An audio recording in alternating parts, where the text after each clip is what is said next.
యెహోవా దయాళుడు, ఆయన కృప నిరంతరం ఉండును. ఆయనకు కృతజ్ఞతాస్తుతులు చెల్లించుడి. O give thanks unto the Lord, for he is good and his mercy endureth for ever. Glory to God. Hallelujah, glory to God. So ఒక విజయవంతమైనటువంటి వైవాహిక జీవితం అన్నటువంటిది అది ఆటోమేటిక్గా జరగదు. పెళ్ళి అయినంత మాత్రాన, ఏమండి, అదేదో సామెత కూడా ఉంది కదా, ఇల్లు అలకగానే పండుగ అయిపోలేదని. పెళ్ళి అయినంత మాత్రాన, పెళ్ళి ఎంత ఆర్భాటంగా చేసినా కూడా మేము ఇంత ఖర్చు పెట్టి పెళ్లి చేసాం కనుక వీరి వైవాహిక జీవితం బాగుంటుంది అనుకునే దానికి లేదు. వైవాహిక జీవితం అంటే ఏంటంటే రెండు మనస్తత్వాల మధ్య పెళ్ళి అనమాట. రెండు దేహాల మధ్య కాదు, రెండు రంగుల మధ్య కాదు, రెండు కుటుంబాల మధ్య కాదు. ఫైనల్గా కాపురం చేయాల్సింది రెండు మనస్తత్వాలు, మైండ్ సెట్స్. అక్కడ కంపాటబుల్గా లేదు అంటే, కంపాటబుల్ అంటే ఏంటో తెలుసా? ఇప్పుడు ఎవరికైనా రక్తం అవసరమైనప్పుడు పరీక్ష చేస్తారు. ఏమండి, ఎవరికైనా రక్తం అవసరమైనప్పుడు పరీక్ష చేస్తారు. పరీక్ష చేసి ఎవరైనా రక్తం ఇచ్చే వాళ్ళు ఉన్నారా అంటారు. ఎవరైనా రక్తం ఇచ్చేదానికి ముందు వచ్చినప్పుడు వాళ్ళ రక్తము వీళ్ళ రక్తము రెండు కలిపి పరీక్ష చేస్తారన్నమాట. మైక్రోస్కోప్ కింద కలిపి పరీక్ష చేస్తారు. కలిసిపోయింది అనుకోండి, బాగా ఆ రక్తం ఎక్కించవచ్చు. కలిసిపోలేదనుకోండి, ఆ రక్తం ఎక్కించకూడదు. ఆ రక్తం ఎక్కించారనుకోండి, చచ్చిపోతారు. చాలామంది అలా చచ్చిపోయారు తెలుసా. అంటే పడని రక్తం ఎక్కించడం వలన కంపాటబుల్ కాదు కాబట్టి చచ్చిపోయారు. రక్తం గడ్డగడుతుంది లోపల, ఇంకేముంది, చనిపోతారు అన్నమాట. సో మెనీ మ్యారేజెస్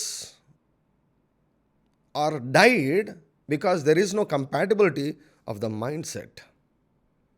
మనస్తత్వాలు కలువలేదు కనుక, మనస్సులు కలువలేదు కనుక చాలా వైవాహిక జీవితాలు చచ్చిపోయాయి. చాలా వైవాహిక జీవితాలు చచ్చిపోయాయి. మనస్తత్వాలు కలవాలండి. మనస్తత్వాలు ఎలా కలుస్తాయి? ఇద్దరు వేరే వేరే కుటుంబాల నుంచి వచ్చి ఉంటారు. ఎలా కలుస్తాయి అంటే, ఆ ఇద్దరు కూడా తమ మనస్సును దేవుని యొక్క వాక్యముకు లోబరిచి దేవుని యొక్క వాక్య ప్రకారం మలుచుకోవాలి. దేవుని యొక్క వాక్య ప్రకారం మలుచుకోవాలి. ఎవరు కూడా పర్ఫెక్ట్ భర్త ఉండడు, పర్ఫెక్ట్ భార్య ఉండదు. మీరు పర్ఫెక్ట్ భర్త కొరకు చూడొద్దు, పర్ఫెక్ట్ భార్య కొరకు చూడొద్దు. అలా చూస్తే మాత్రం మొత్తం ఎత్తిపోతల పథకమే అన్నమాట. ఏమండి, ప్రతి ఒక్కరిలో కూడా ఎవరిలో కూడా వేపకాయ అంత వెర్రి అయితే కంపల్సరీ ఉంటుందంట. ఏమండి, వేపకాయ అంత వెర్రి కంపల్సరీ ఉంటుందంట. కొంతమందికి తాటికాయ అంత ఉండొచ్చు, కొంతమందికి టెంకాయ అంత ఉండొచ్చు అన్నమాట. కొంతమందికి గుమ్మడికాయ ఏమైనా ఉండొచ్చు. ఏమండి, యాష్ గాడ్ బూడిద గుమ్మడికాయ అంత ఉండొచ్చు కొంత వెర్రి.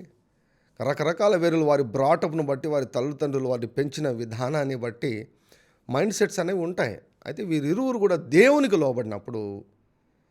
లోబడినప్పుడు మార్పు అనేటువంటిది సాధ్యమవుతుంది.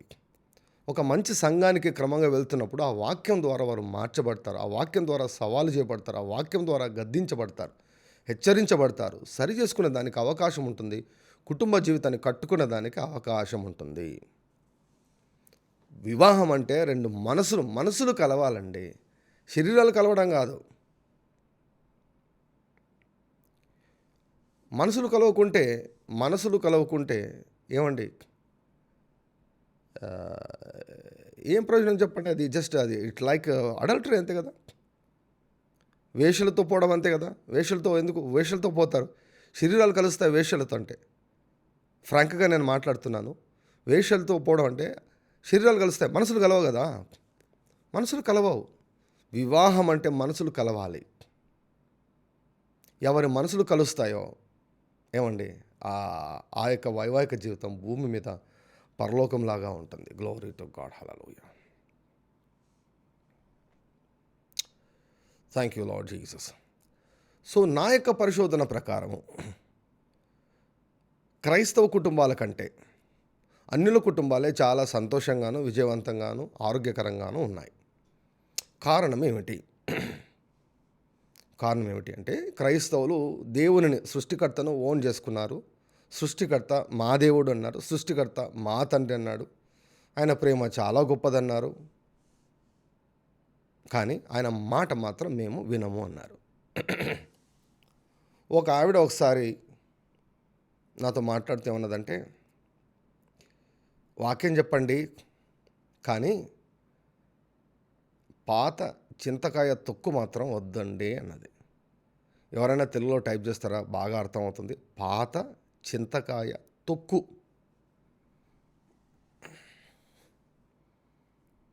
Please type it in Telugu. తెలుగులో టైప్ చేస్తేనే అది చాలా బాగుంటుంది. పాత చింతకాయ తొక్కు.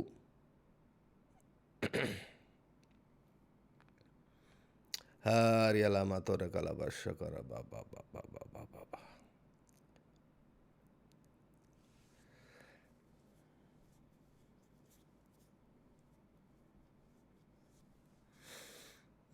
పాత చింతకాయ తొక్కు. రైట్. మీకు 4 వీలర్స్ ఎంతమందికి ఉన్నాయండి? 4 వీలర్స్ ఎంతమందికి ఉన్నాయి?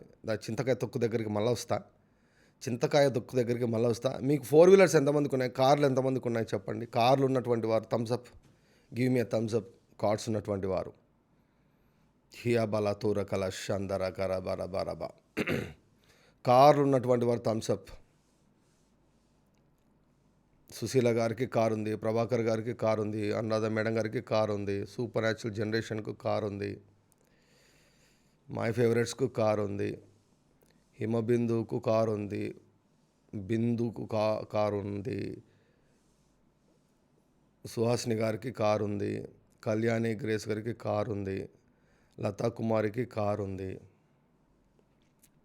4 వీలర్ ఉన్నటువంటి వారు.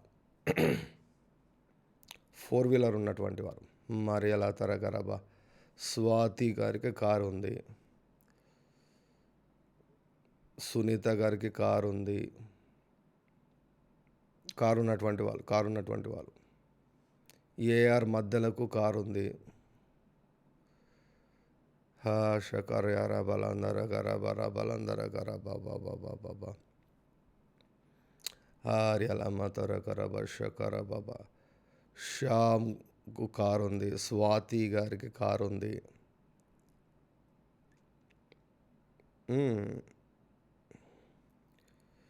నీలిమ గారికి కారు ఉంది. 89 మెంబర్స్ ఉన్నారు. 89 మంది ఉన్నారు లైవ్లో. కార్లు చాలా తక్కువ ఉన్నట్టున్నాయి. దేవుడు మీకు అందరికీ మంచి మంచి మంచి మంచి కార్లను దేవుడు ఇచ్చును గాక. Glory to God. Hallelujah. May God bless you with very, very, very good 4-wheelers in the name of Jesus Christ of Nazareth. Safety అండి. కార్స్ మంచి కార్స్ చాలా safety. Glory to God. Hallelujah. మంచి కార్స్ సేఫ్టీ. అందరూ కూడా driving కూడా నేర్చుకోండి. Only ఎప్పుడు కూడా డ్రైవర్ల మీద ఆధారపడద్దు. మనం ఎలా ఉండాలంటే ఆర్డీజే ఎంఐలో ఉన్నటువంటి వాళ్ళు ఎలా ఉండాలంటే 100 సంవత్సరాలు వచ్చినా కూడా మనమే డ్రైవ్ చేయగలగాలి. 100 సంవత్సరాలు వచ్చినా కూడా మనమే డ్రైవ్ చేయగలిగే స్థితిలో ఆర్డీజేఎంఐ వాళ్ళు ఉండాలి. ఎవరైనా 100 సంవత్సరాల వాళ్ళు కారు నడుపుతున్నారంటే వీళ్ళు ఆర్డీజేఎంఐ వారు. Shyam brother 6 cars. Glory to God. Hallelujah. 6 కార్లు. దేవుని నామమునకు మహిమ కలుగును గాక. 12 కార్లు అవును గాక యేసుక్రీస్తు వారి నామములో. మీ 4 వీలర్స్ ఆల్రెడీ ఉన్న వారికి మల్టిప్లై అవును గాక యేసుక్రీస్తు వారి నామములో. Glory to God. ఏం సార్ ఒక కారు సరిపోదా? ఇంకా ఎక్కువ కార్లు కావాలా సార్ అంటే దేవుని వైపు చూసి అడగండి. ప్రభువా ఇన్ని చుక్కలు అవసరమా అని అడగండి. ఇన్ని గ్రహాలు అవసరమా, ఇన్ని నక్షత్రాలు అవసరమా అని దేవుని అడగండి. సముద్రంలో ఇంత నీళ్ళు అవసరమా అని దేవుని అడగండి. God is a God of abundance. చాలామందికి దేవుని గురించి తెలియదు. సుహాసిని గారికి ఆడి Q7 XUV 500. Glory to God. Hallelujah. Thank you lord Jesus. Okay. So నాకు కూడా కారు ఉంది. ఫార్చునర్ కారు ఉంది. నిన్ననే సర్వీసింగ్ చేయించాం. కారు సర్వీసింగ్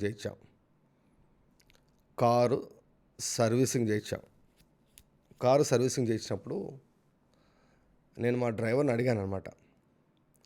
రెగ్యులర్గా మనం కారు సర్వీసింగ్ చేస్తూ ఉంటాం కదా, ఏమేమి చేస్తారు అని అడిగాను. ఏం చేస్తారు, ప్రతి 10,000 కిలోమీటర్లకు ఒకసారి చేయాలంటారు కదా. ఏమేమి చేస్తారంటే అన్నీ చెప్పుకుంటూ ఒకటి చెప్పాడు. సార్ వీల్ అలైన్మెంట్ చేస్తారు సార్ అన్నాడు. వీల్ అలైన్మెంట్ అంటే 2 చక్రాలు ఉంటాయి కదా, ముందు 2 చక్రాలు వెనక 2 చక్రాలు ఉంటాయి కదా, ఆ 2 చక్రాలు కరెక్ట్గా సమతుల్యంగా ఉండాలన్నమాట. ఒకటి పైకి ఒకటి కిందకి, అంటే మనం 10,000 కిలోమీటర్లు తిరిగినప్పుడు గుంతల్లో పడి ఎగిరింటాయి కదండి అంతా కూడా. అలాంటప్పుడు అది ఏమవుతుందంటే కొంచెం డిస్టర్బ్ అవుతుంది అనమాట. ఆ వీల్ అలైన్మెంట్ అన్నటువంటిది డిస్టర్బ్ అవుతుంది. కాబట్టి సర్వీసింగ్ చేసినప్పుడు 2 చక్రాలు కలిసిపోతున్నాయా లేదా అని పరీక్షించి కలిసిపోయేటట్లు చేస్తారనమాట. ప్రతి 10,000 కిలోమీటర్లకు వీల్ అలైన్మెంట్ చేస్తారు.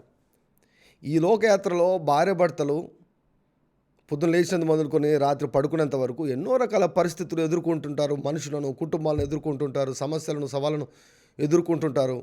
కాబట్టి అప్పుడప్పుడు సర్వీసింగ్ అవసరం. Wife and husband needs servicing. The relationship between husband and wife needs servicing. కారుకు వీల్ అలైన్మెంట్ ఎలా అవసరమో భార్యాభర్తల యొక్క సంబంధానికి కూడా సర్వీసింగ్ అవసరం. అర్థమవుతుందా? ఎవరు చేస్తారంటే ఇటువంటి ప్రసంగాలు, దాంపత్య దీవెన ఒక సర్వీసింగ్ కార్యక్రమం అన్నమాట. భార్యాభర్తలు ఫ్రెష్గా వారు ప్రమాణాలు చేసుకొని, ఏమండి, పాత జ్ఞాపకాలన్నీ కూడా మర్చిపోయి, చేదు జ్ఞాపకాలన్నీ మర్చిపోయి ఫ్రెష్గా మళ్ళీ వీల్ అలైన్మెంట్ చేసినప్పుడు మళ్ళీ ఇంకో 10,000 కిలోమీటర్లు హాయిగా వెళ్తుందన్నమాట బండి. 10,000 కిలోమీటర్ల తర్వాత మళ్ళీ సర్వీసింగ్ చేయాలి. అప్పుడే కారు చక్కగా పనిచేస్తుంది. కుటుంబ జీవితం కూడా అంతే, భార్యాభర్తల జీవితం కూడా అంతే. రెగ్యులర్ సర్వీసింగ్ ఉండాలి. రెగ్యులర్ సర్వీసింగ్ అవసరము. దేవుని నామమునకు మహిమ కలుగును గాక. హల్లెలూయా, గ్లోరీ టు గాడ్. ఇప్పుడు వద్దాం, పాత చింతకాయ తొక్కు దగ్గరకు వద్దాం. ఇప్పుడు ఒక ఆవిడ అన్నారు నాతో, పాస్టర్ గారు వాక్యం చెప్పండి కానీ అది మాత్రం వద్దండి అని.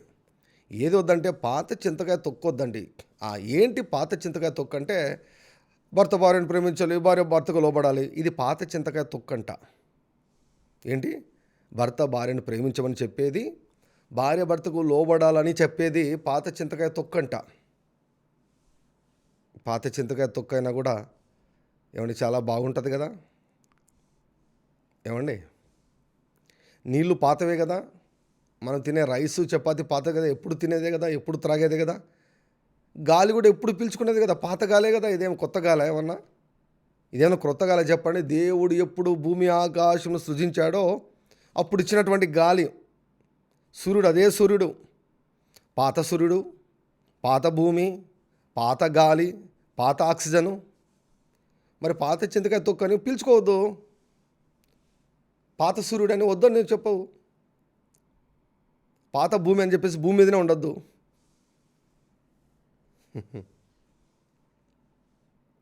God's word is always new. God's word is always new.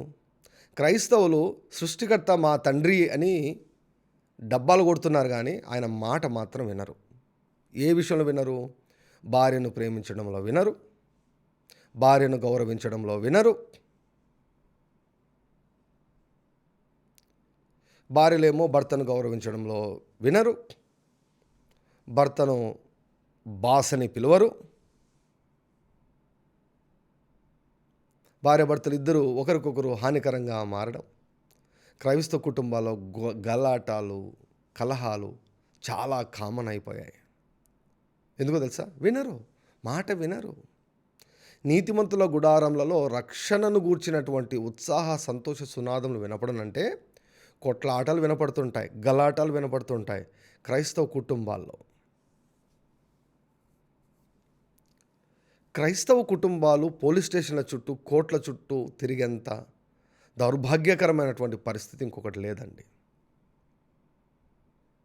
క్రైస్తవ కుటుంబాలు పోలీస్ స్టేషన్ల చుట్టూ, కోర్టుల చుట్టూ తిరిగేంత దౌర్భాగ్యకరమైనటువంటి పరిస్థితి ఇంకొకటి లేదండి. ఎందుకు వెళ్తారు పోలీస్ స్టేషన్ దగ్గరికి? ఎందుకు వెళ్తారు కోర్టుల దగ్గరికి? దేవుడు లేడా? దేవుని అడిగితే దేవుడు నడిపించడా? దేవుడు చెప్తాడు కొన్నిసార్లు. ఎస్, దేవుడు చెప్తాడు. ఎక్సెప్షనల్ కేసెస్ ఉంటాయి. ఎక్సెప్షనల్ కేసెస్ గురించి ఎప్పుడు కూడా పబ్లిక్లో చెప్పం. ఎక్సెప్షనల్ కేసెస్ గురించి పబ్లిక్లో ఎప్పుడు కూడా చెప్పం. అది ఎందుకంటే ఒక్కొక్కరు తమకు నచ్చినట్టు అర్థం చేసుకుంటారు. తమకు నచ్చినట్టు అర్థం చేసుకుంటాడు. తమకు నచ్చినట్టు అర్థం చేసుకుంటారు. కొన్ని కొన్ని రేరెస్ట్ సందర్భాల్లో దేవుడు చెప్తాడు, సపరేట్ అని చెప్తాడు దేవుడు. రేరెస్ట్ చెప్తున్నాను. రేరెస్ట్ సందర్భాల్లో దేవుడు సపరేట్ కమ్మని చెప్తాడు. డైవర్స్ ఇచ్చేయమని చెప్తాడు. రేరెస్ట్ అంటున్నాను, డైవర్స్ ఇచ్చేయమని చెప్తాడు. నేను ఎందుకు ఒక స్టేట్మెంట్ వాడుతాను, దేవుడు జతపరిచిన వారిని. ఇప్పుడు ప్రతి ఒక్కరూ దేవుడు జతపరిచిన వారు అంటే ఎట్లా? కొన్నిసార్లు సరే దేవుడే జతపరిచాడు.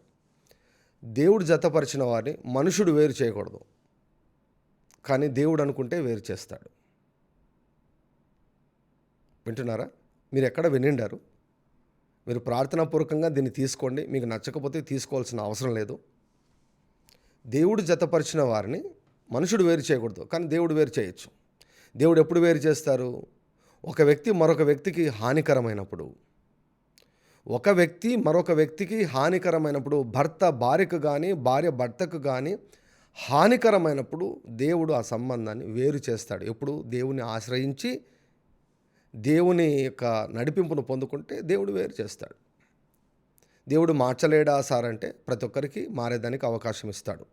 ప్రకటన గ్రంథంలో రాబడింది కదా, మారు మనసు పొంద దానికి సమయం ఇచ్చితిని కానీ అది మారు మనసు పొందనొల్లదు. మారు మనసు పొందనొల్లదు.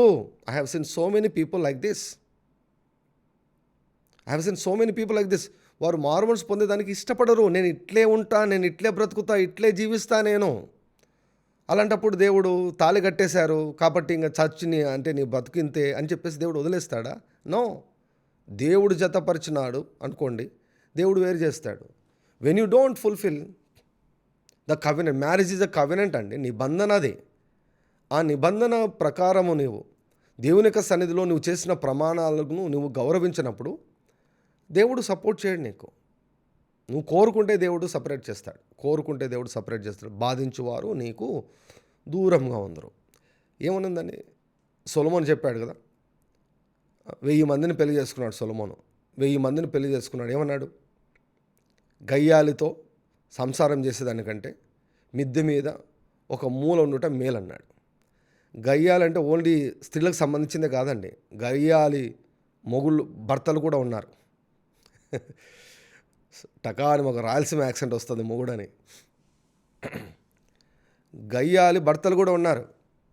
సొలొమోను చెప్పాడు, it is better for a man to live on the top. మరి మిద్దె మీద మూలం లేకపోతే మరి పరిస్థితి ఏంటో, ఫస్ట్ ఫ్లోర్ లేకపోతే వాళ్ళ పరిస్థితి ఏంటో. అందుకే కదా వాళ్ళు ఏం చేస్తారు, ఎక్కడ తేలుతారు? బార్లలో తేలుతారు. ఏమండి, ప్రాస్టిట్యూట్స్ దగ్గర తేలిపోతారు అనమాట. ఇంట్లో నెమ్మది లేదనుకోండి, ఇంట్లో గయ్యాలు ఉన్నారనుకోండి, భార్య గయ్యాలదైతే మనోడు కొత్త సంబంధాలు పెట్టుకుంటాడు, భర్త గయ్యాలోడు అయితే వీళ్ళు వేరే రూట్లో వెళ్ళిపోతారు. So when you don't give reverence to the marital covenant, వైవాహిక నిబంధనకు నీవు గౌరవం ఇవ్వనప్పుడు దేవుడు వేరు చేస్తాడు. ఇలా ఎక్కడైనా జరిగిందా బైబిల్లో? ఎవరైనా కోట్ చేస్తారా? ఇలా ఎక్కడైనా జరిగిందా బైబిల్లో? దేవుని నిబంధనను గౌరవించినప్పుడు దేవుడు సపరేట్ చేశాడు. ఎక్కడైనా జరిగిందా? ఎవరైనా టైప్ చేస్తారా?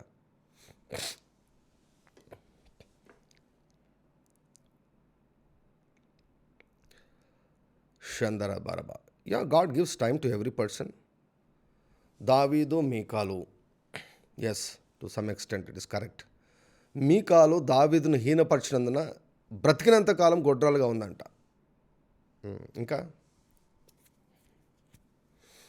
చెప్పాలి. అబిగైల్స్ హస్బెండ్ హాగర్,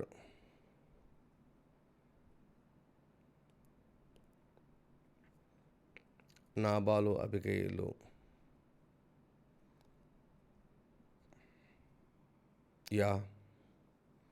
పనికి మాలినవాడంట. నాబాలు పనికి మాలినవాడంట.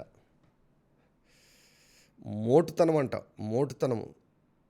దయచేసి అందుకే పెళ్లి చేసుకునేటప్పుడు అవతల 7 తరాలు ఇవతల 7 తరాలు చూడాలంట. ఎవరైనా టైప్ చేస్తారా? 7 తరాలు 7 తరాలని, 7 తరాలు 7 తరాలని, అవతల 7 తరాలు Polavarapu Jyothi. You are right. Yes, Himabindu గారు right. Queen Vashti and king జారస్.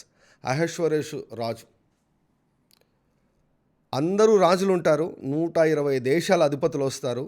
అందరి ముందు ఆయన భార్యను పరిచయం చేయాలనుకుంటాడు. నా భార్య చూడు ఎంత అందగత్తెనో, నా భార్య నేను పరిచయం చేస్తాను, రాణిని రమ్మను అని ఆజ్ఞాపిస్తే ఆ రాణి ఏమంటుందంటే నేను రాను అంటుందన్నమాట. భర్తకు జస్ట్ ఒక చిన్న అవిధేయత చూపినప్పుడు, పబ్లిక్లో అందరి ముందు భర్తకు అవిధేయత చూపినప్పుడు, అది గొప్ప అవమానంగా భావించినప్పుడు అక్కడున్నటువంటి పెద్దలను, జ్ఞానులను అడుగుతారనమాట. ఏమడుగుతారు? దీనికేంటి పరిష్కారము అంటే, సపరేషన్. ఎందుకు అంటే ఇప్పుడు ఈమె భర్త మీదకి తిరగబడింది, ఈమె భర్తకు అవిధేయంగా జీవించింది. కాబట్టి ఇప్పుడు ఈమెను ఎంటర్టైన్ చేస్తే దేశంలో ఉన్నటువంటి భార్యలందరూ కూడా భర్తల మీద తిరగబడతారు. అందరూ కూడా ఈమెను చూసి చెడిపోతారు, ఈమెను చూసి నేర్చుకుంటారు. లైవ్లో ఉన్నటువంటి అందరూ మీ పాస్టర్లు ఎలా ఉన్నారు? బాగున్నారా? మీ పాస్టర్లు తమ భర్తలకు లోబడేవారైతే మీరు దీవించబడినటువంటి వారు. అందుకే మీ పిల్లలకు పెళ్ళిళ్ళు చేసేటప్పుడు వాళ్ళ ఇంట్లో ఆ సిస్టమ్ చూడండి. భార్యలు భర్తకు లోబడే అది జాత కాదా ఒకసారి చూడండి. భార్యలు భర్తకు లోబడే ఇదైతే మాత్రం అది ఒక ఆరోగ్యకరమైనటువంటి కుటుంబం అన్నమాట. ఆరోగ్యకరమైనటువంటి కుటుంబం. Glory to God. షాతరియలందర కలమతో రబాబాబా షకర్య రబలందర కలమ షుకూర బాబా హర్యలందర కల బాబా. Are you learning something? ఏమైనా తెలుసుకుంటున్నారా? సో వస్తీ ఏం చేసిందంటే బహిరంగంగా భర్తను అవమానిస్తే ఆమెకు ఇచ్చినటువంటి ట్రీట్మెంట్ ఏంటి అంటే, జడ్జిమెంట్ ఏంటంటే సపరేషన్. ఆమెను తీసేసి ఆమె కంటే యోగ్యురాలని రాజుకు రాణిగా చేయాలి అని జ్ఞానులు దేశమంతటా ప్రకటించారు. కాబట్టి వస్తీ వెళ్ళిపోయింది, ఎస్తేరుకు అవకాశం వచ్చింది. అర్థమైందండి? You understand? అలా ఎస్తేరుకు అవకాశం వచ్చింది. సో ఎప్పుడైనా కూడా భార్య భర్తను కానీ, భర్త భార్యను కానీ బహిరంగంగా అవమానిస్తూ ఉంటే దేవుడు ఇలాగే కొట్టుకొని చావండి అని దేవుడు చెప్తాడా? నో. నువ్వు ఆశ్రయిస్తే దేవుడు మాట్లాడతాడు, వినలేదంటే కత్తరించేస్తాడు దేవుడు.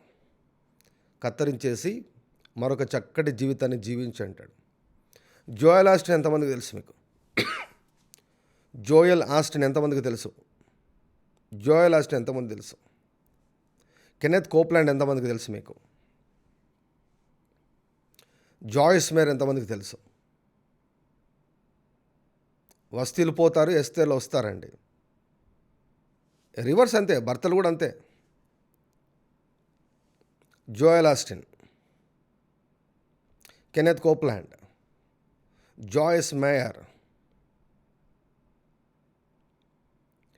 జోయల్ ఆస్టిన్ వాళ్ళ father John Osteen, one of the powerful pastors. Joel Osteen వారి యొక్క తండ్రి John Osteen. John Osteen first marriage was a failure. John Osteen మొదటి వివాహము అది పాడైపోయింది. ఇది సపరేటెడ్, డైవర్స్ అనమాట. జాన్ ఆస్టిన్ది డైవర్స్. కానీ రెండవ మ్యారేజ్ డాడీ ఆస్టిన్, నేను చెప్పాను కదా, మానసిక దుర్గాలో చెప్పాను కదా, డాడీ ఆస్టిన్ గురించి చెప్పాను కదా. ఒక జ్ఞాని అయినటువంటి, గుణవతి అయినటువంటి భార్య జాన్ ఆస్టిన్కు రెండవసారి దొరికింది. మొదటిసారి వస్తీ దొరికితే రెండవసారి గుణవతి దొరికింది జాన్ ఆస్టిన్ గారికి. తర్వాత ఆ యొక్క మ్యారేజ్ బ్రేక్ కాలేదు. లైఫ్ లాంగ్ వారు చాలా విజయవంతమైనటువంటి వైవాహిక జీవితాన్ని కలిగి ఉన్నారు. Second marriage, that is the second marriage John ఆస్టిన్ది. Next Kenneth Copeland, richest pastor in the globe. ప్రపంచంలోనే అత్యంత ధనవంతుడైనటువంటి పాస్టర్, దైవ సేవకుడు, ప్రపంచంలోనే సువార్తకు అత్యధికంగా డబ్బులు ఇస్తున్నటువంటి సేవకుడు. Glory to God, hallelujah. Kenneth Copeland గారు యొక్క first marriage was a failure, divorce. Kenneth Copeland గారి యొక్క మొదటి వివాహము డైవర్స్. జాన్ కోప్లాండ్ ఎవరంటే మొదటి భార్యకు పుట్టినటువంటి కొడుకు. జాన్ కోప్లాండ్ పరిచయం అంతా ఇప్పుడు చూసుకుంటున్నాడు. జాన్ కోప్లాండ్ మొదటి భార్యకు పుట్టినటువంటి కుమారుడు, అది డైవర్స్ అయిపోయింది. సెకండ్ మ్యారేజ్ గ్లోరియా కోప్లాండ్తో సెకండ్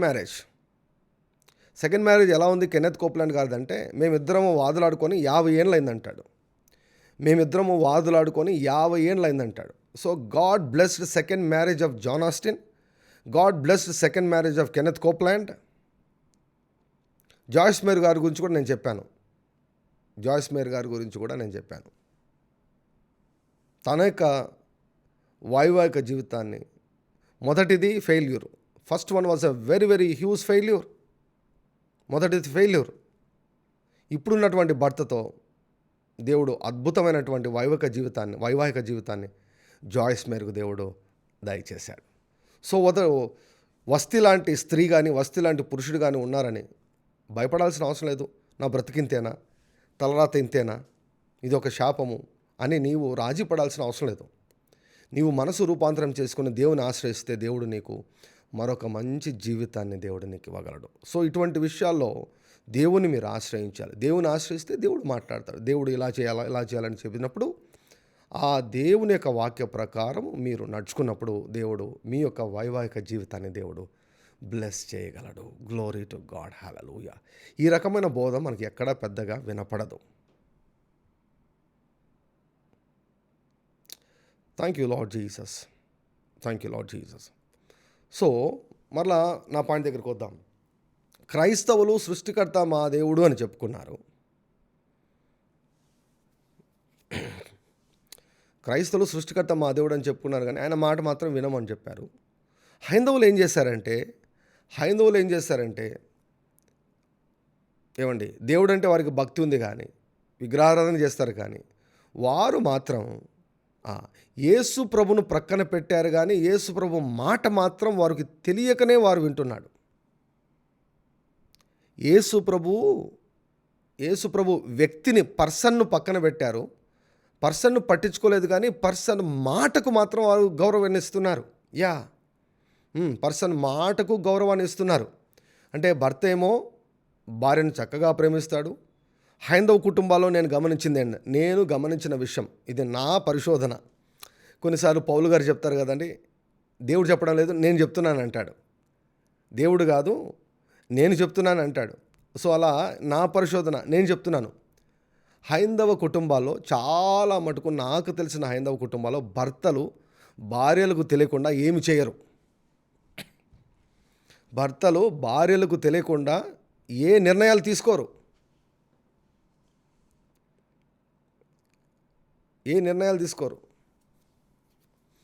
మొన్న ఎవరో ఒక మ్యూజిక్ డైరెక్టర్ చెప్తున్నాడు అనమాట. ఆయన ఇంటర్వ్యూ ఇస్తూ చెప్తున్నాడు అనమాట, నా డబ్బుల విషయాలన్నీ నా భార్యనే చూసుకుంటుంది, నాకేమైనా డబ్బులు అవసరమైతే కూడా నా భార్యనే అడుగుతాను అన్నాడు. సంపాదించేది మొత్తం ఈయననే, కోట్లు సంపాదిస్తాడు. కానీ ఆ డబ్బంతా ఎవరి దగ్గర పెట్టేస్తాడంట, భార్య దగ్గర పెట్టేస్తాడు. ఈయనకు అవసరమైన కూడా భార్యని అడిగి ఇప్పించుకుంటాడంట. So the value their wives, వారి యొక్క భార్యలకు వారు గౌరవాన్ని ఇస్తారు, విలువనిస్తారు హైందవులు. ఈ క్రిస్టియన్స్కు బాగా ఇది వేపకాయ అంత వెర్రి కాదండి, ఇది మొత్తం పెద్ద టెంకాయ అంత వెర్రితనం ఉందన్నమాట. నువ్వు భార్యవు తగ్గి ఉండాలా, నువ్వు కాళ్ళ దగ్గర పడి ఉండాలంతే. నీకేం తెలుసు, నువ్వు ఆడదాన్ని పడి ఉండాలంతే. ఆడపిల్ల అంటే ఆడపిల్ల. ఎస్, పుచ్చకాయ అంత వెర్రితనం ఉంది క్రైస్తవులకు మాత్రం. మీరు ఏమన్నా అనుకోండి, మీరు మాత్రం మంచి వాళ్ళని నేను అనుకుంటాను. నేనేం చెప్తానంటే RDJMI గురించి, ఇది గుణవతుల ఫ్యాక్టరీ. గుణవతులను తయారు చేస్తుంది ఈ ఫ్యాక్టరీ, ఎస్తేర్లను తయారు చేస్తుంది ఈ factory. Glory to God, hallelujah. Hallelujah, glory to God. గుణవతుల factory RDJMI is a factory of virtuous women, virtuous men. Glory to God. Hallelujah. తేరియల మతోర కల షందర బలబతోర గరబ. Glory to God. సో వారు వింటున్నారనమాట. భార్యలు ఏమంటారు? ఏమండి, భార్యలు ప్రతిరోజు కూడా ఏం చేస్తారు తెలుసా? ఇలా మంగళసూత్రం తీసుకొని ఇలా కళ్ళకద్దుకుంటారు. ఏమండి, ఇలా మంగళసూత్రం తీసుకొని ఇలా కళ్ళకు, నా భర్త బ్రతికుంటే చాలు, నా భర్త బ్రతికుంటే చాలు, నా భర్త బ్రతికుంటే చాలు, పతే దైవము. షార్ అన్నది అదే కదండి, నా యజమానుడా, నా ప్రభువా. కనిపించే నీ భర్తను ప్రభువుగా చూడనప్పుడు కనిపించని దేవుని నువ్వు ప్రభుగా ఎలా ప్రతిష్ఠించగలవు? ఎలా నీవు ఆరాధించగలవు? పతే దైవము. ఇంకా కాలు ముక్కుతారు ప్రతిరోజు. కొంతమంది భార్యలు అయితే తమ భర్తల యొక్క కాలు ముక్కుతారు. వాళ్ళు పడుకుంటే వాళ్ళు వెళ్ళి కాలు ముక్కుతారు. వాళ్ళు కాలు ముక్కమని ఏం చెప్పడం లేదు. కాలు పట్టుకుని లాగి కింద పడేయకుంటే చాలు భార్యలు. కాలు ముక్కాల్సిన అవసరం ఏమీ లేదు. So what are they doing? వారు ఏం చేస్తున్నారు? They are respecting the principles of Jesus. పర్సన్ను పక్కన పెట్టినా కూడా ప్రిన్సిపల్స్ ఫాలో అవుతున్నారు కాబట్టి భూమి మీద వారి ప్రయాణము సవ్యంగా జరుగుతుంది. మరణించిన తర్వాత యేసుప్రభువు నమ్ముకోలేదు కాబట్టి తర్వాత it's a totally different issue. But on this earth, ఈ భూమి మీద ఒక వైవాహిక జీవితం చక్కగా జరగాలంటే భర్త భార్యను ప్రేమించాలి, గౌరవించాలి, భార్య భర్తను సన్మానించాలి, గౌరవించాలి, లోబడాలి. ఈ సూత్రాన్ని ఎవరు పాటిస్తారో వారి యొక్క జీవితాలు, వాళ్ళు ముస్లింలైనా కావచ్చు, హైందవులైనా కావచ్చు, ఈవెన్ క్రిస్టియన్స్ అయినా కావచ్చు, విశ్వాసులైనా కావచ్చు, వారు ఎవరైనా కావచ్చు, వారి యొక్క బంధము బలంగా ఉంటుంది. వారి యొక్క బంధము బలంగా ఉంటుంది. వారి యొక్క బంధము బలంగా ఉంటుంది. క్రైస్తవులు పర్సన్ను పట్టుకున్నారు, ప్రిన్సిపల్స్ను ప్రక్కన పడేశారు. హైందవులు పర్సన్ను ప్రక్కన పెట్టారు కానీ ప్రిన్సిపల్స్ను పట్టుకున్నారు. కాబట్టి వారి యొక్క వైవాహిక జీవితాలు సవ్యంగా జరుగుతున్నాయి, ఆరోగ్యకరంగా జరుగుతున్నాయి. సో ఇప్పుడు మీ యొక్క జీవితాలు, క్రైస్తవ జీవితాల్లో గొడవలు, ఎప్పుడు కక్షలు, ఇవన్నీ కూడా ఉన్నాయనుకోండి, it can be healed, it can be repaired. చక్కగా తమ్ముడు రాహుల్ చెప్పాడు కదా, దేవుని యొక్క వాక్య ప్రకారం అధికారం తీసుకోండి. భర్తకు భార్య పైన అధికారం ఉంది, భార్యకు భర్త పైన అధికారం ఉంది, తల్లిదండ్రులకు పిల్లల మీద అధికారం ఉంది. మీ ప్రార్థనలకు, మేము చేసే ప్రార్థనల కంటే కూడా మీరు మీ పార్ట్నర్స్ కోసం చేసే ప్రార్థనలు చాలా శక్తివంతమైనవి. అధికారం తీసుకోనండి, ప్రార్థించండి, దేవుడు గొప్ప కార్యాలు చేస్తాడు. హల్లెలూయా, హల్లెలూయా. మూర్ఖులైన భర్తలు కూడా లోబడి ఉండండి, దేవుడు గొప్ప కార్యం చేస్తాడు. కాదు పాస్టర్ గారు, నేను లోబడి ఉంటే నెత్తి మీద ఎత్తి తొక్కితే ఎలా అండి? దేవుడు లేడా? న్యాయం చేసే దేవుడు లేడా? దేవుని చూసి నిన్ను తగ్గించుకున్నప్పుడు, దేవుని మీద నువ్వు ఆధారపడినప్పుడు దేవుడు నీ పక్షంగా ఎందుకు నిలబడ్డు? నీ పక్షంగా నిలబడతాడు. దేవుడు ఉన్నాడని నమ్మండి, ఆయన నీకు ఫలము దయచేస్తాడని నమ్మండి. సెట్ అయినారా? వారు అదృష్టవంతులు. సెట్ కాలేదా? దేవుడు కత్తరిచ్చేస్తాడు. తాళిని తెంపేస్తాడు ఆయన. తాళిని కట్టించడం మాత్రమే కాదు, తాళిని తెంపగలడు కూడా దేవుడు. ఎవ్వరికి కూడా మరొక వ్యక్తిని బాధ పెట్టే అధికారం లేదు. ఎవరు కూడా భర్తకు భార్య పైన కానీ, భార్యకు భర్త పైన కానీ వారిని ఒకరిని ఒకరు బాధించుకునే హక్కు దేవుడు వారికి ఇవ్వలేదు. ఒకరి మీద ఒకరు దాడి చేసుకునే హక్కు, అధికారం దేవుడు ఇవ్వలేదు. ఒకరినొకరు పొద్దుస్తము లేచినది మొదలుకొని పడుకునేంత వరకు ఒకరినొకరు విమర్శించుకునే హక్కు, అధికారం దేవుడు ఇవ్వలేదు. మొరపెట్టారనుకో దేవుడు వింటాడు.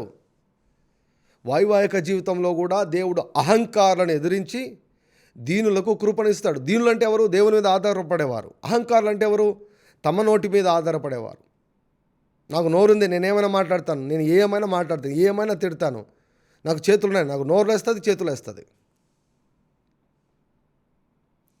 భార్యలకు నోరు కంట్రోల్లో ఉంటాయంట, భర్తలకు చేతులు కూడా కంట్రోల్లోకి వస్తాయంట.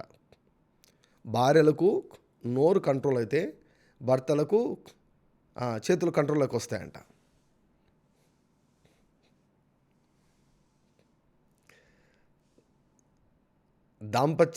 దాంపత్య దీవెన ఫినిషింగ్ టచ్ ఇది. Glory to God, hallelujah. I did not plan అండి. నేను ఏమాత్రం ప్లాన్ చేయలేదు. నేను పక్కా ఈరోజు కొరకు ప్రిపేర్ అయ్యి వచ్చాను.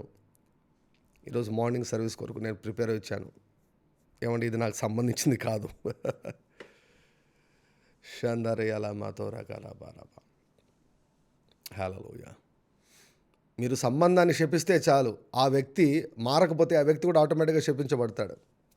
యా, ఆటోమేటిక్గా ఆ వ్యక్తి కూడా శపించబడతాడండి.